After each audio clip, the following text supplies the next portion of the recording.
بچه‌ها بیاین کنچه دومادمون رو نشون بدیم. جونم براتون بگه ما ترکا رسم داریم یه سری هدایا برای خانواده آقا داماد میگیریم میذاریم داخل بخچه.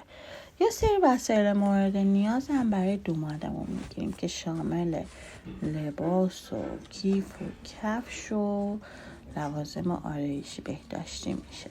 بعد خوشگل تزیینش میکنیم میبریم پیش خانواده داماد. البته یه سری نونای محلی و خودمون هم درست میکنیم.